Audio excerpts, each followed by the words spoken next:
నిజామాబాద్ మార్కెట్లో వరుసగా రెండో రోజు పసుపు రైతులు ఆందోళనకు దిగారు. రైతు సంఘాలతో కలిసి మార్కెట్ కార్యాలయం ఎదుట ధర్నా చేపట్టారు. కొనుగోళ్లలో జాప్యాన్ని నిరసిస్తూ ఆందోళనకు దిగారు. మార్కెట్లో పసుపు పంటకు ధర లేక రైతులు ఇబ్బందులు పడుతున్నారు. వ్యాపారులు సిండికేట్గా మారి ధరలు తగ్గిస్తున్నారని ఆరోపించారు. కార్యాలయంలోకి వెళ్లేందుకు ప్రయత్నించగా పోలీసులు అడ్డుకున్నారు. దీనిపై మరింత సమాచారాన్ని మా ప్రతినిధి బాలకుమార్ అందిస్తారు. నిజామాబాద్ మార్కెట్లో మరోసారి రైతులు ఆందోళనకు దిగారు. రైతు సంఘాలు కొద్దిసేపటి క్రితం మార్కెట్ ని సందర్శించారు.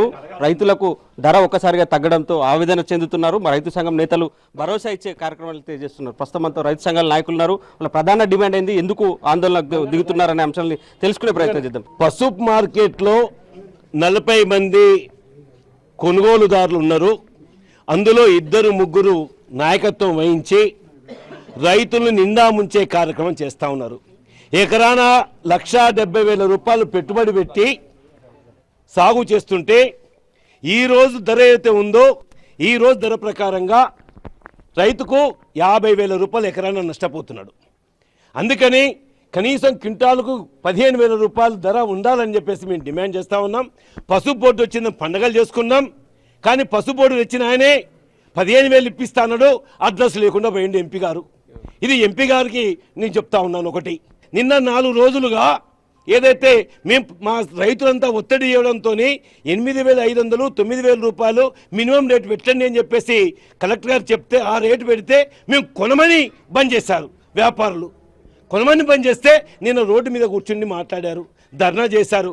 ఆ సందర్భంగా అసిస్టెంట్ కలెక్టర్ గారు అట్లాగే మార్కెట్ సెక్రటరీ అందరూ హామీ ఇచ్చారు. కానీ వాళ్ళు తీరా చూస్తే మళ్ళీ 8,500 వేయట్లేదు, వాళ్ళు ఇష్టమైనట్టు. ఇవాళ మేము అడిగాం, ఇది ఎంత పోతుంది అంటే 8,000 జాతా క్యాకి అంటే కటాఫ్ కూడా తగ్గించిల్లు. దీన్ని ఎట్లా చూస్తారు? కటాఫ్ 500 తగ్గించారు. ఇది రైతులను మోసం చేయడం. ఇలా కలెక్టర్ గారు బాధ్యత అది. మేము అందుకే వచ్చినాం ఇక్కడికి. రైతులు కూడా అదే అడుగుతున్నాం.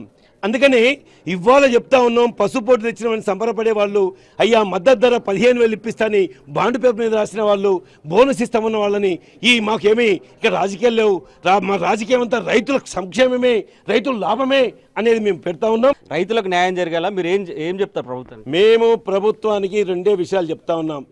ఎంపీ గారు మీరు పసుపు బోర్డు తెచ్చినామని చెప్పారు, సంతోషపడమన్నారు. మా దగ్గర వీడియో ఉంది. 10,000 ఏంది, 15,000 ఏంది, 25,000 వస్తుంది అని వీడియో కూడా ఉంది మా దగ్గర. 25 కాదయ్యా, ఇక్కడ 8,000 ఉంది. అందుకని ఎంపీ గారు ఇదంతా పాపం అంతా నీదే అంటున్నా నేను. అట్లాగే రేవంత్ రెడ్డి గారు 1,000 రూపాయలు బోనస్ ఇచ్చి ఆదుకోవాలంటున్నా నేను. రైతులైతే తీవ్ర ఇబ్బందులు పడుతున్న పరిస్థితి. సో మీరు ఎప్పుడు వచ్చారు? 3 రోజులు వచ్చి మేము ఇక్కడ పరిస్థితి ఘోరంగా ఉన్నది. ఇక్కడ వచ్చింది మేము ఇక్కడ వండుకుంటున్నాము, ఓటలో తింటున్నాం. మేము ఎవరు వచ్చింది లేదు, ఎవరు కొనుగోలు చేసింది లేదు. కుప్పల దగ్గర కావాలంటున్నాం అంతే. కటాప్ తగ్గించిండు. కొనుగోలు కూడా ఏ విధంగా చెప్తున్నాం మాకు అర్థమవుతుంది. రైతులకు కూడా ఏమని వచ్చింది? ఎన్ని రోజులు ఇక్కడ ఉండబట్టి? 3 రోజులు ఆడికి రోజుకు ధర తగ్గుతున్నది. మేము 3 రోజులు వచ్చి సార్ ఏది లేదు, ఇబ్బంది లేదు, అన్నం లేదు, ఏది లేదు. మాకు ఇబ్బంది పడుతున్నాం. ఇప్పుడు 8,000 వాళ్ళు అంటారు, 8,500 అంటారు, రేపు 6,000 అంటారు. ఎట్లా సార్ మేము బతుకుడు? 1,50,000 వస్తున్నాయి ఎకరానికి ఖర్చు. ఎట్లా మేము కష్టపడి ఎట్లా అని కలెక్టర్ గారిని దండం పెట్టి క్షమాపణ చెప్తున్నాం. మేము ఇప్పుడు 4 రోజులు సెలవులు ఉన్నాయి వరుసగా, మరి మేము పంటనేమో కొంటలేరు. ఏంది మీ సిచ్యువేషన్? ఇక వాళ్ళకేరక సార్ మేము ఏం చేస్తున్నాం, కష్టపడుతున్నాం, వస్తున్నాం, పోతున్నాం. ఇక వాళ్ళైతే లోపల కూర్చుంటారు మంచి ఏసీలో. ఏం చేస్తాం సార్? మేము పూర్తి స్థాయిలో కొనుగోలు చేసేలా ఆదేశాలు జారీ చేయాలని రైతులు అయితే డిమాండ్ చేస్తున్నారు. సో ఇది ఇక్కడ తాజా అప్డేట్. కెమెరామెన్ రవిచరణ్తో బాలకుమార్, NTV, నిజామాబాద్.